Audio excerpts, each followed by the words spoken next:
Welcome to Change the Narrative. I'm your host, JD Fuller. I'm Susie Younger, an African-American licensed psychotherapist. I'm also a licensed therapist. We talk about the isms. We talk about the phobias, anything that marginalizes and oppresses. As a white woman, I ask the questions white people are too afraid to ask. Everything we are not and everything we are is because of fear. Through a mental health lens, Susie and I will have difficult conversations with celebrity guests, political activists, and everyone in between. Our mind will tell us whatever we want to believe, but the truth lives in the body, and that's where change occurs. Are you ready to change the narrative? Hello, everyone. Welcome to the show today. We are so excited to have Victor Gabriel. Victor realized that water in cornflakes doesn't taste as bad as you think it would. He wandered without a home before eventually ending up in Compton, California. Now, as a Black male writer, director, and recent MFA graduate of the AFI Conservatory, he has turned to filmmaking as a way for him to wrestle with his own suffering, as well as the suffering of others. This man holds an MA in clinical psychology and has been working as a marriage and family therapist with survivors of trauma in Compton, Watts, and South Central for the past several years. His short film, Black Boys Can't Cry, which is extraordinary, is currently being shown in festivals.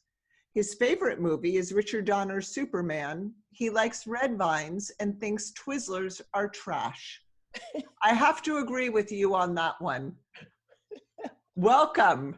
Yes. Thank you. Thank you.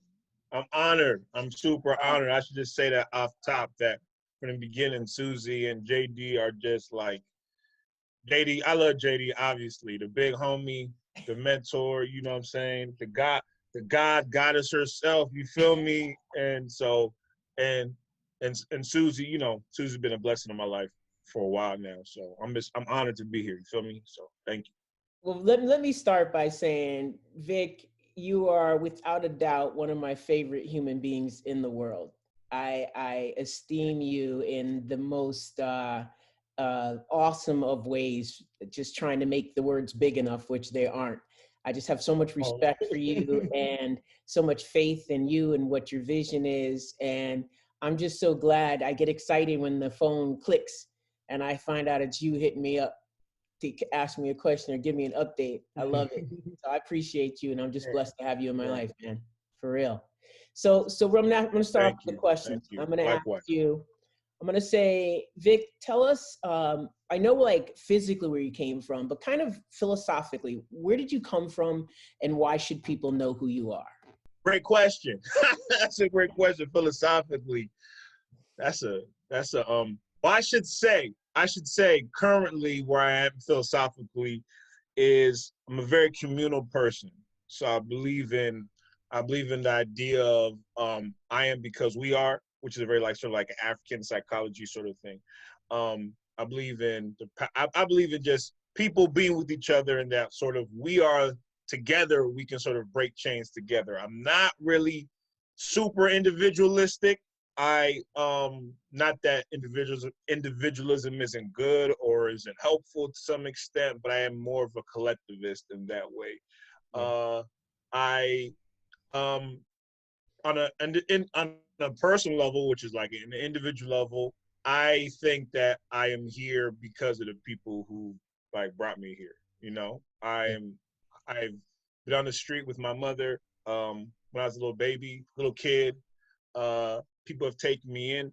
People have provided for me. People are not blood. You know what I'm saying? A lot of Black women, a couple white women. You know what I'm saying? Susie included, bought me a computer. Helped her and her husband, like, didn't buy me a computer, but gifted me with a computer my first year of film school. Like, just people who've let me live with them, let me stay with them.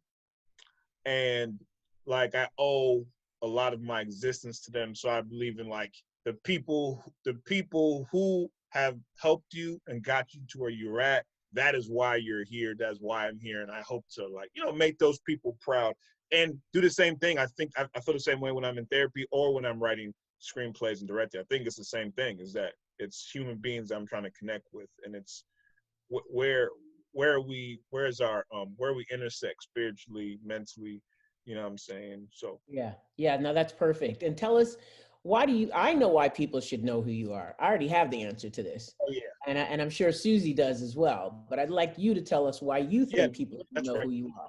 I missed the question. Yeah, I forgot that last Sure, you part. didn't Why miss should it. people know who I am?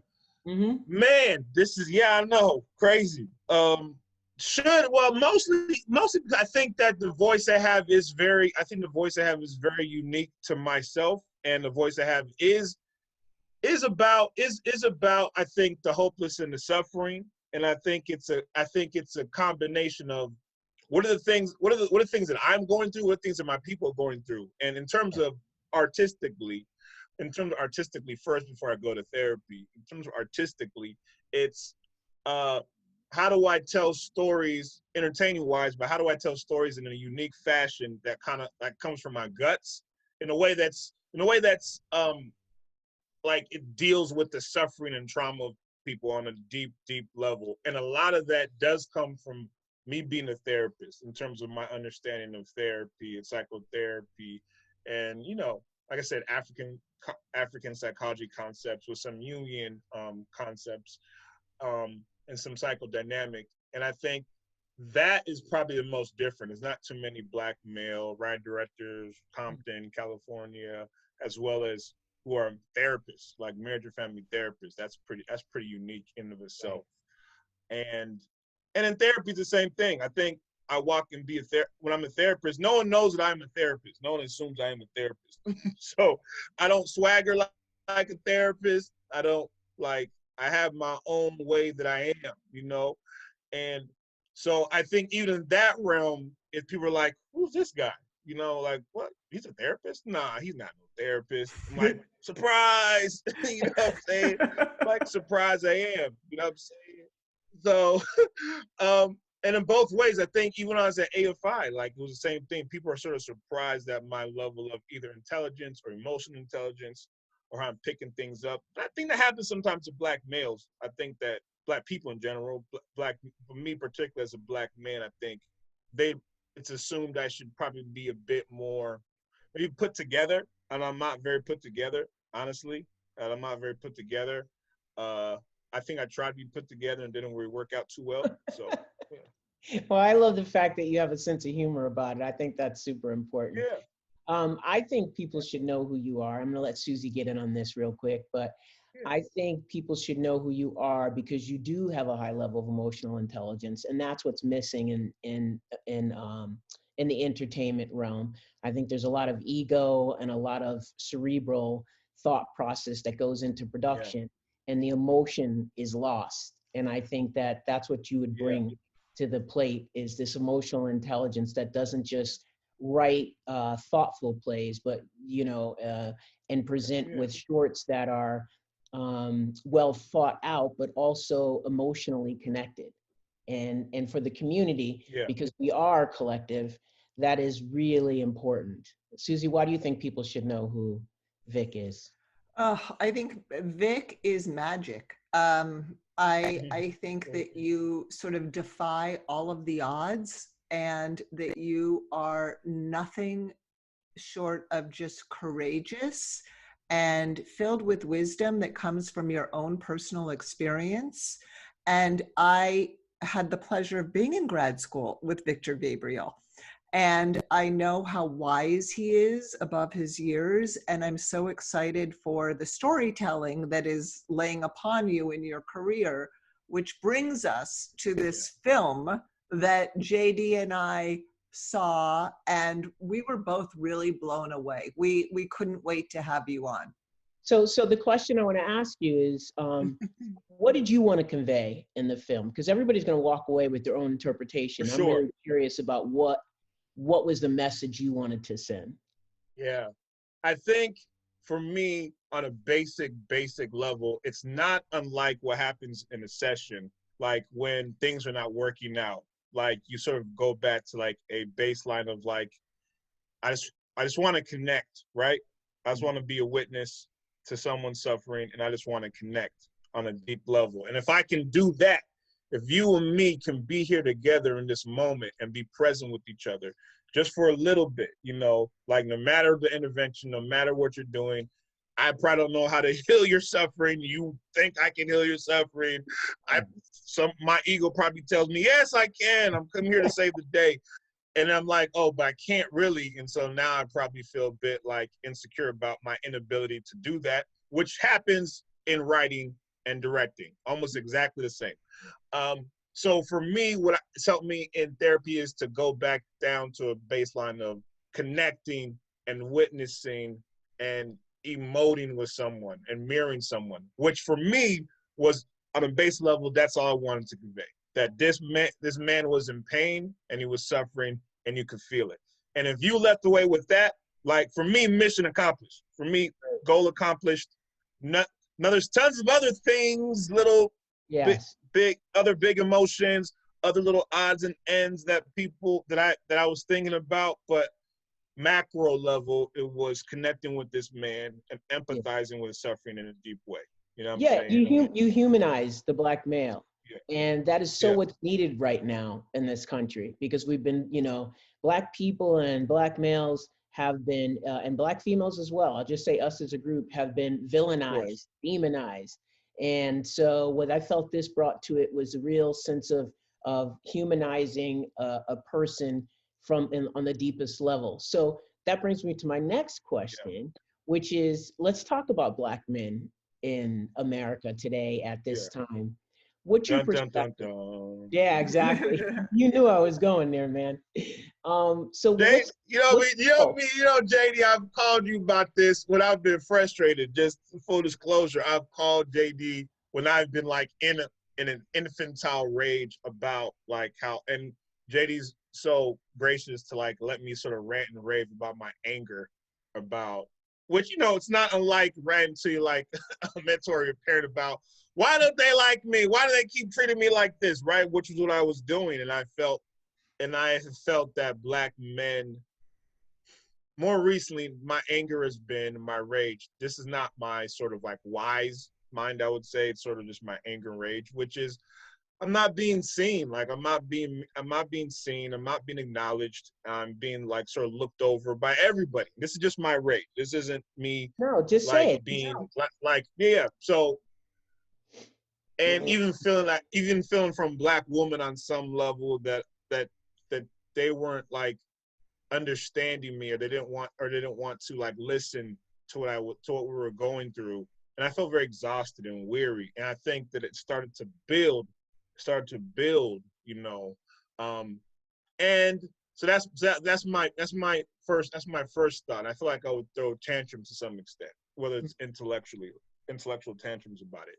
But I think your hand was on the pulse on what's going on between Black men and women. There. I don't think it was random. I don't think it was incorrect. I think it was really very real. So tell me what's your takeaway? Where are you with that now? Yeah. Actually, I agree with you. Like, I think it's something about being like a deeply empathic person, and I do feel if I have any gifts, I would say there is something which I sense in myself, which is I can sort of connect to like the collective conscious to some extent, and what groups are feeling on a deeper level, not what they're saying, but what they're not saying. And Black men, there's a bunch of things that they're not saying. And I think my takeaway was that on some level, I'll just talk about Black women right now. On some level, it's difficult for Black women to acknowledge us because of the destruction that Black men have like maybe wrecked in the home. And there's no denying some of the violence, domestic violence. Even on the streets with human trafficking, pimps, etc. Like, there's no denying that Black men have to account for like how we have treated some of our Black women. Like, and I think it can be difficult to be like, the reality is that there is something that I deal with that no one else deals with, including Black women. And that's what frustrates me, because I feel like that doesn't get seen. It feels like everybody gets to be like, hey, this is what I'm dealing with because I'm this. This is what I'm dealing with because I'm this. This is what I'm dealing with because I'm this. And then I feel like I'm not allowed to say that, but that's the statistics point them out, like the incarceration rates, police brutality, though they affect all Black people, disproportionately affect Black men. right?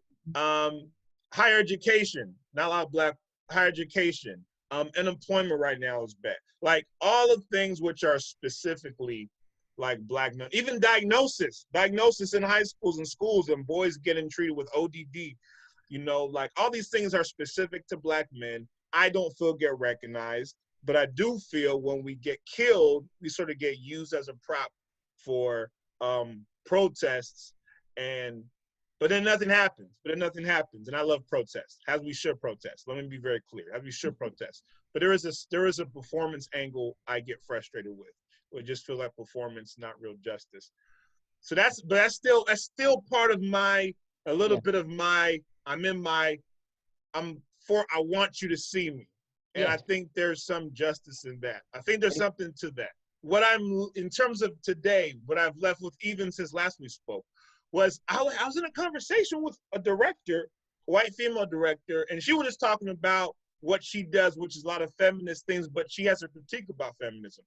And she said something to me just randomly, when she was just talking, and I was just like, oh, whatever. And then she was like, man, da-da-da-da. The goal is not to win, and I don't get it. And I had to stop her, and I said, whoa, back up. What'd you say? And she was saying the goal is not to win. And I had to like stop and sit with it, because I got hit with this happened like last week, JD, Susie. Okay. And I was like, that's exactly that's exactly like what my soul is like searching for in all this anger and frustration and justifiable anger, was like, that's what it is. Like, I'm not trying to win, and on some level, I have been trying to win. Yeah. I have been trying to win. You and I have been knocking this round. You know, the whole idea is that, and Paulo Freire, you know, summed it up the best, where, you know, oppressed populations are like fighting over a crumb and trying to win something that none of us want to win. Like, nobody wants to win that they have it the worst in the country. Nobody wants to win that. But yet we continue to fight over that crumb for who has it the worst or who's better than the other, because that is what oppression has taught us to do. That's what racism, white supremacy has taught us to do. And unfortunately, it has turned Black men and women on opposite sides of each other, because it's difficult to have a conversation. Yeah, difficult to have a conversation about deep healing when you're trying to heal from deep wounds. It's very difficult. Yeah. So where do we go from here, Vic? Where do we go from here with this, with Black women and men? Wait, can I ask you? Yeah, go ahead, Suze. Okay, because I'm sorry, Vic, I just want to sort of, as a white woman, I want to stop there for a second, because I remember when JD introduced that idea to our little cohort in grad school about the fighting over a crumb. What is it that you think, Vic, white people need to know about that they don't? What do I think white people need to know about the crumb? Difficult, because it's because I would argue, I'm not sure when speaking to Black people, we understand that we're actually engaging in fighting for a crumb, to be honest with you. We'd have to first recognize on some level that we are engaging in a fight for the worst. And I agree with JD about bringing up Paulo Freire, which she talks about, like, taking on the characteristics of the oppressor. I don't think we see the way in which we have taken on oppressive tactics, because they come off like justice. It takes a facade of justice.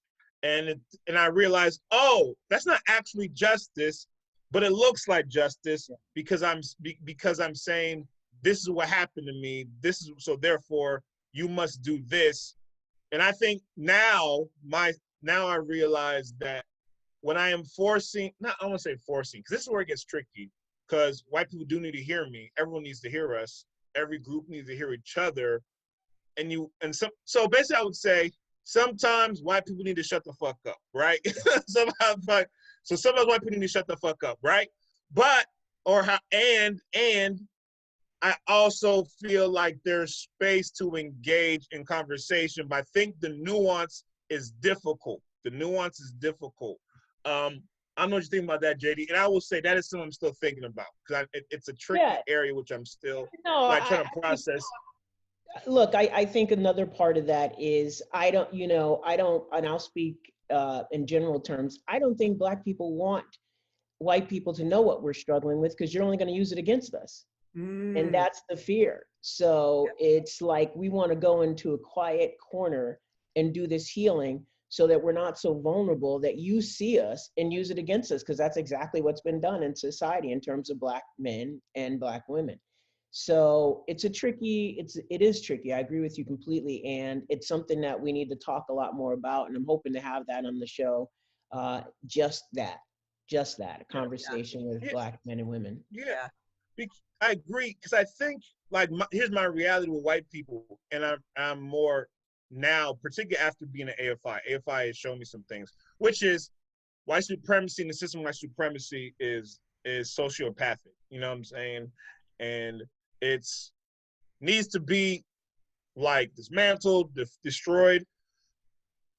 And there are white people who love me dearly and I love them back, right?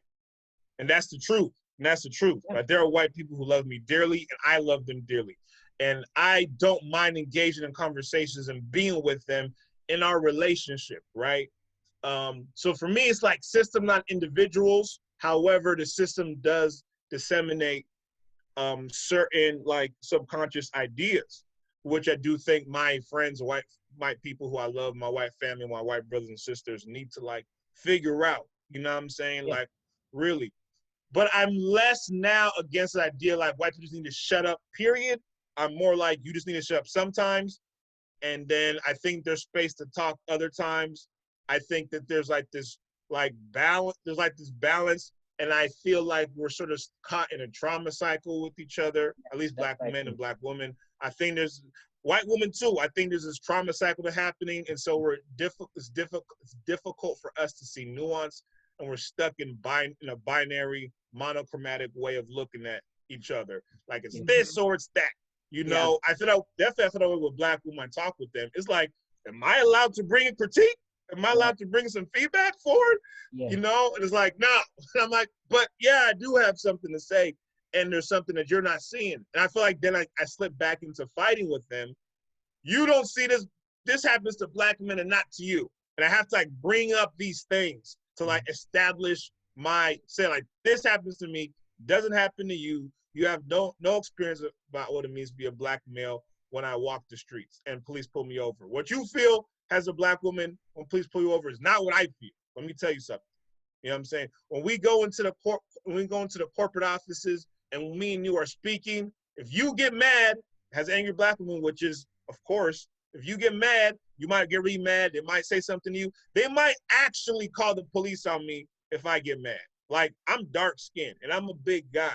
There's no sort of just angry Black men trope happening. It's angry Black men and we're calling the police. I see what happens when I walk in and people tense up. Like, I see that. I see people tense up. I see people look. It happens all the time, man. So, and I think that's so specific to maleness when in relation to being Black. It's so specific to maleness. And I just want that acknowledged. But my problem is when I do that, now I'm back in that I'm fighting to win. Like I'm fighting to win. Like I'm trying to win. It's not that simple in our situation. You know, yes, you don't want to get into that dichotomous thinking, and you don't want to get into what that means, which is I have to be right in order for you to be wrong. I think what has to happen on a deeper level is that we both have to be hurt. We both have to be in pain. We both have to acknowledge and heal together. That's what I'm hoping happens in the near future. And speaking of because that has a huge mental health impact on the community. And so speaking of mental health, how do you think your mental health lens informs your creative lens? Well, I think it's the basis for a lot of it. I think I didn't have a lot of experience. Yeah, I think it's the basis for a lot of it. I think I didn't have a lot of experience. I didn't have any Hollywood experience when I came to AFI. Everybody had like years of it. You know what I'm saying? I didn't have a lot of writing experience. I didn't have a lot of whatever. It just was, and I mean, Susie remembers because I was talking with her about it when I was applying. but I didn't have a lot of anything. I just was like, well, I want to do this because I want to create, and I have stopped creating. But it was clear when I got there and I started that there was something extra I had that no one else had. Yeah. There was something extra that I had that almost like expedited my creative skill set. Mm-hmm. Like, whereas I was like, they were here, I was here when we first started. Like in a month's time, I was here, and then like 3 months later, I was here. That's not a good way to illustrate it, because I don't think art's like that. There's not like someone who's better. No, but it makes sense or what worse, you're saying. actually. Yeah. I was more in tune with my voice earlier. I think where a lot of my other classmates needed a lot more time to figure out like what their voice was, not necessarily their skill set, but their voice and who they were and what they wanted to talk about. I sort of came in like loaded, locked and loaded in terms of the things I wanted to talk about and like what was in my soul. And I was able to risk in ways that other people struggled with. Like I would risk conversation, like Black Boys Can't Cry. He's remembering he remembered himself being sexually assaulted. No one else in the school would have done something like that. Not one person in the school would have done something like that, except for like my homie. By the way, he's like a Mexican immigrant. Besides my homie, my Mexican brother, who's an immigrant, you know what I'm saying? Or English is a second language, he's also experienced a lot of traumatic incidences. Most of the people would not have, 90% wouldn't have done something like that. It would have been too much. Would have been too like, whoa, we're not going to touch that. Whereas I was like, this is what's around me. This is what I'm hearing. Like in my Black male group, which I run, it's if not half or more, which is astounding. 80% of the men in my group have been a survivor, like some sort of sexual molestation or assault. Like 80%. I promise you, it's astounding. Not something I even thought about. So that was there. Yeah. But I think that was there. Go ahead. I want you to just publicize your group before you finish that thought, or after you finish that thought, rather. Okay. Oh yeah, I'll do it quick. I facilitate a Black male and trauma group. Right now it's on Zoom. It's every other Saturday. I usually like post online. We have like a pretty solid number of guys that come, but it's open. It's open to everybody. Whoever can come when they want to come, by all means. You know, we have a solid group of guys that come though consistently. What's the email in that group they can hit you up on? Well, they can hit me. They can just hit me at my email, victor.k.gabriel, victor.k.gabriel @gmail.com, or you can hit me on IG, Where Kings Reign, and it's exactly how it's spelled. And you can just hit me there, like DM me there, which is what people have done. Yeah. That's how they found you. That's awesome. Susie. That's awesome. And you know what? We can post that on the site. So we'll do that.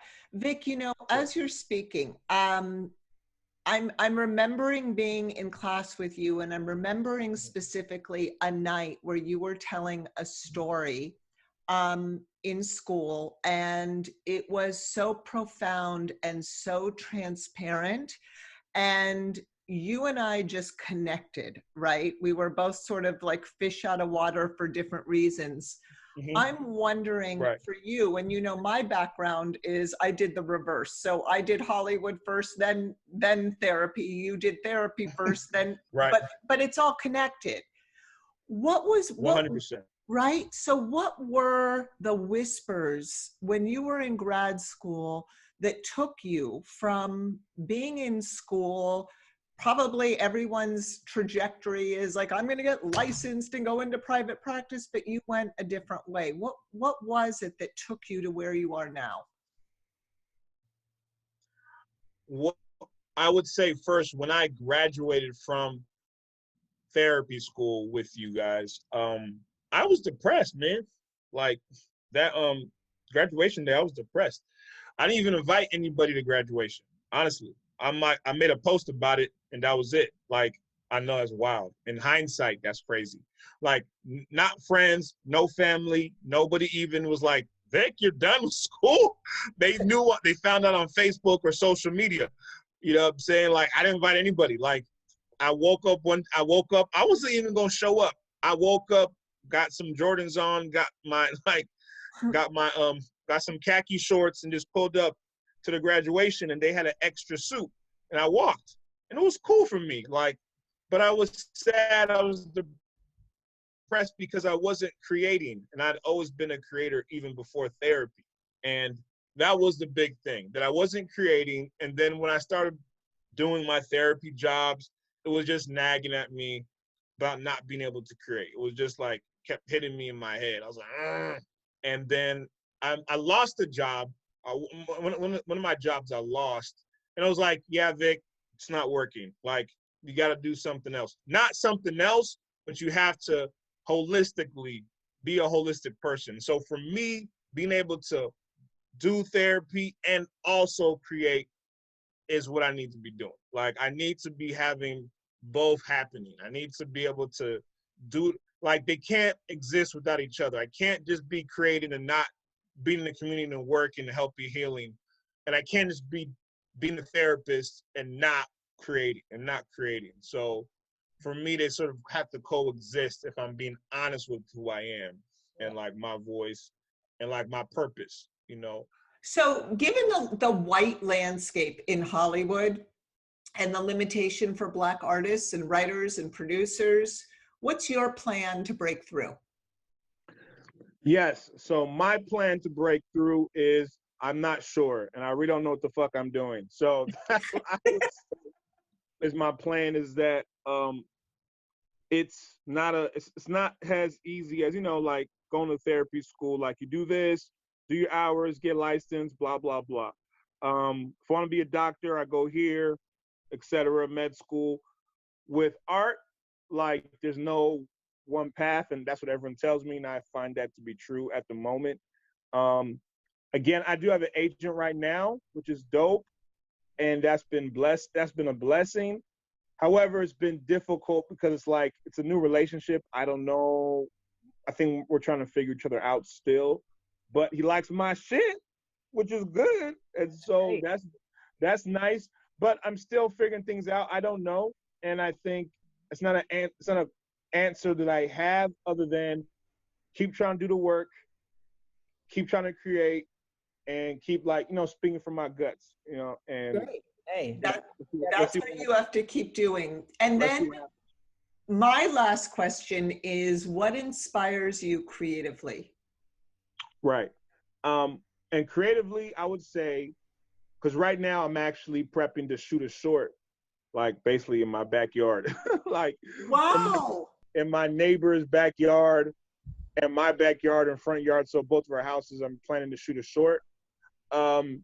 So right now, just being inspired by the city, and then like children and myself and the things that other Black kids have went through, and just like what my group has went through, like the Black men in my group, what they've went through, what Black women have went through, and just being inspired by, like, overcoming suffering, which is like a theme of my writing. Like, how does one overcome suffering? It's like a constant question I'm asking myself. Like, can one overcome suffering? And if they can, how do they do it? How does that happen? I love that.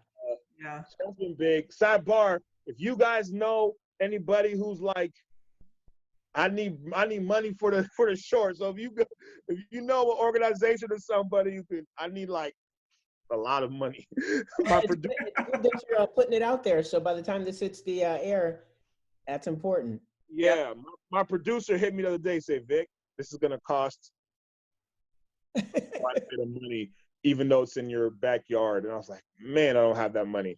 So, but I'm believing it's gonna be there. So Awesome. Yeah, and then to what JD kind of talked about, which is, you know, the people who've loved me, and just sitting in that, even though it's been difficult to sit in it, but sitting in that reality, and that's been super powerful for me. Look, I am so thrilled that you are allowing the love to come in that we all have for you. You're deserving.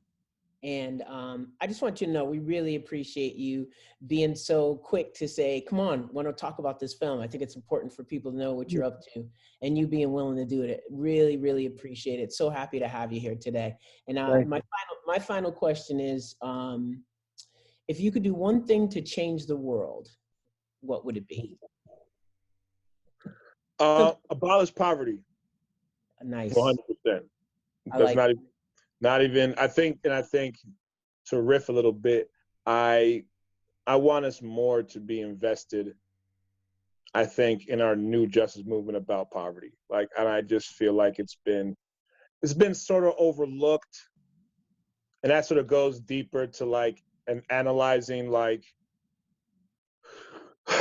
critically, like being critical about like privilege, and also being critical about like our racial justice movement and who it benefits, which to me currently, it feels like it benefits academia.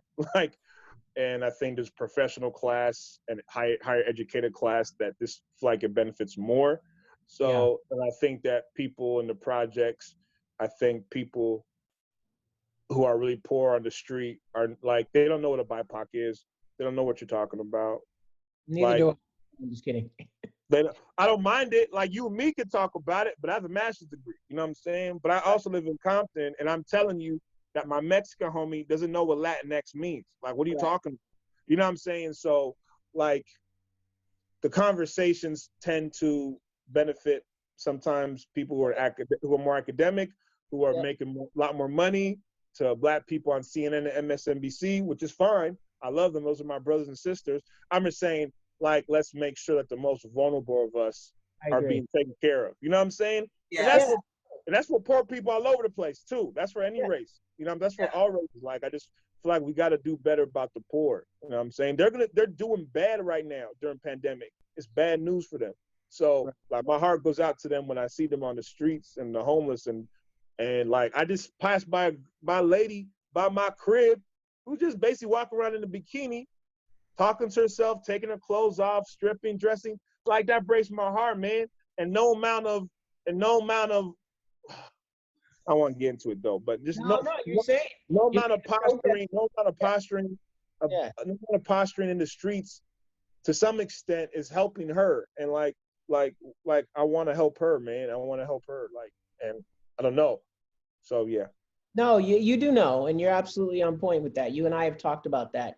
You know, Black lives won't matter until there's equity. You know, so we can say, you know, please stop killing us, but that's only part of the problem. The other part of the problem is, you know, that people have health care, and that the poverty has been just demolished altogether, because that's a part of the system that oppresses. So I'm right there with you. I know Susie supports what you're saying as well. Susie, you want to tell Vic how much you appreciate him being here? Because I know you do. Vic, I am so, I don't even have words. I'm so inspired. And I'm so excited for your journey. And you know that I'm holding your hand, and that there is anything I can do, that I will be there and do it. I appreciate it. Thank you. You have to take that hand. If you're offering, I'll take all hands on deck, man. All right. Listen, hey, I'm going to receive this season. One more thing. Don't forget about us, okay? Of course not, man. Listen. That's a good thing. That's the only good thing about being a little bit older and being in my 30s when this is happening, is I have a lot more, I don't know, understanding of my failings than I did when I was like in my 20s. You know what I'm saying? Yeah, of course. We all do. Yeah. All right. Well, thanks again for coming out today. We appreciate you, man. Thank you.